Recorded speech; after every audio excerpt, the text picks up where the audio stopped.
అందరికీ నమస్కారం. మన ఐబొమ్మ రవి అని మొత్తం సోషల్ మీడియాలో వైరల్ అవుతుంది. దాని గురించి నేనేం చెప్పాలంటే నా గురించి ముందు చెప్తా. ఎందుకంటే నేను ఒక ఆటో డ్రైవర్ని. నా ఫ్యామిలీని తీసుకొని పోవాలంటే మామూలుగా అవుతలేము. సరే, టికెట్ డబ్బులు సినిమా హాల్కి పోయినప్పుడు టికెట్కు డబ్బులు అవుతాయి, దానికి ఓకే. కానీ దాంట్లో మా పిల్లలను తీసుకొని నేను పోతే సుమారుగా నాకు 1000 రూపాయలు అవుతున్నాయి. ఈ 1000 రూపాయలు ఎట్లా సంపాదించితే అవుతుంది? వాళ్ళని సంతోష పెట్టాలా, సినిమాకి పోకపోతే ఇంట్లో గొడవలే, ఇవన్నీ ఎంత ప్రాబ్లం అవుతుంది కదా. ఇప్పుడు రవి ఐబొమ్మ అతను పైరసీ చేసిండు అని చెప్తున్నారు కదా. అతను ఎవరి గురించి చేసిండు?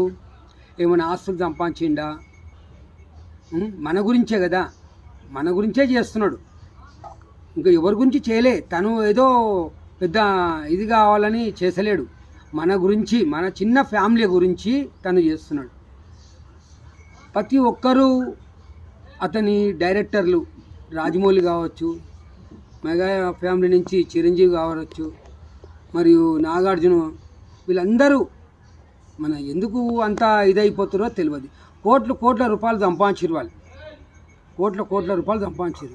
వాళ్ళు సంపాదించినప్పుడు ఎవరికి ఏ దాన ధర్మం చేసిరు? చేసిరు చెప్పండి. పోనీ రోడ్డు మీదకి వచ్చి ఎవరికైనా ఒక్క వీడియోనన్నా మాకు చూపిరి. రోడ్డు మీదకి వెళ్ళి ఎవరికన్నా దుప్పట్లు పంచిరా, ఎవరికన్నా డబ్బులు పంచిరా? ఎవరు ఏం చేసిరు? ఏ హీరో బయటకు వచ్చి రోడ్డు మీదకి వచ్చి ఒక్కరు కూడా చేయలే. ఇవాళ మన ఐబొమ్మ రవి సోషల్ మీడియాలో వైరల్ అవుతుంది. తను ఏం చేస్తున్నాడు? మీ ఆస్తులు అడిగిండా? మీరేమన్నా అతనికి ఏమైనా హెల్ప్ చేస్తుర్రా? తన మైండ్ సెట్ తోటి తను ఏం చేయాలనుకున్నాడో ఒకటి చేసిండు. ఎవరు చేయలేని పని తను చేసిండు. దానికి సంతోషపడండి. ఇప్పుడు చాలామంది అదే అంటారు, ఏమని? సైబర్ క్రైమ్లో అతను తీసుకుంటే మన దేశానికి ఉపయోగపడుతున్నాడు. కరెక్ట్, అది అతను చేసేదే కరెక్టు. ఇప్పుడు మా ఆసుంట గరీబోళ్ళకు అతను చేసేది, మనము ఒక ఏదన్నా పోతేనే మనము కంప్లైంట్లు ఇస్తే ఎవరూ పట్టించుకోరు. అంటారు, సార్ లేడు, భోజనానికి వెళ్ళారు, వాళ్ళు అక్కడ పోయిండు, ఇక్కడ మీటింగ్ పోయారు అని ఇది చెప్పి మనుషులను పొద్దు దాకా కూర్చోబెడతారు. పోలీస్ స్టేషన్కి పోతే ఒక వ్యక్తి కష్టాలు చెప్పుకోవాలంటే ఏదైనా పోలీసు వాళ్ళకు చెప్పుకోవాలి. వాళ్ళు కూడా మనకు సాల్వ్ చేయకపోతే ఇంకెవరికి చెప్పుకోవాలి? ఎవరికి ఏం చెప్పలేము. ఇట్లా నెత్తి కొట్టుకొని రావాలి అంతే తప్ప ఇంకేం చేయలేం. చెప్పి బెజారు వస్తుంది. అసొంటిది ఈరోజు ఐబొమ్మ రవి అని తన మీద లేనిపోని అబండాలు వేసి తనను లైఫ్ ఖరాబ్ చేస్తుంది.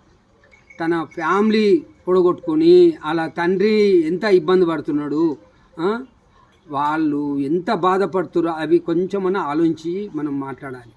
ఎందుకంటే ఇవాళ పైరసీ చేసిందంటే అతను మీ ఆస్తులు అడగలేదు, మీ దగ్గరకు వచ్చి 10 రూపాయలు అడగలేదు. తన లైఫ్ తను బతుకుతుంది.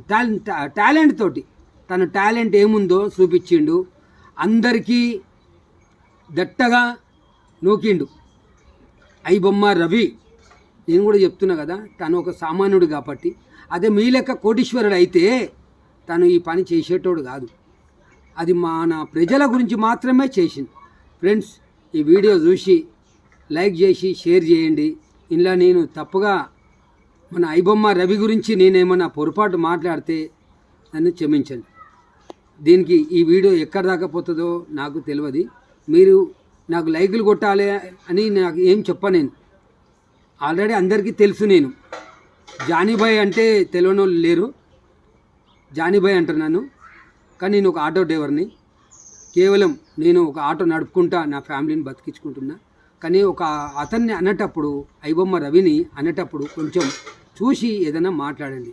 తప్పుగా మాత్రం నిర్ణయం తీసుకోకూరి. తనను ఎన్కౌంటర్ చేస్తా అది చేస్తా అంటే భయపడితే ప్రజలు ఎవ్వరు ఊరుకోరు. ప్రజలు మామూలు ప్రజలు గారు, ఏదో అప్పటి రోజుల్లో యూత్ కాదు. ఇప్పుడు అంతా మారింది.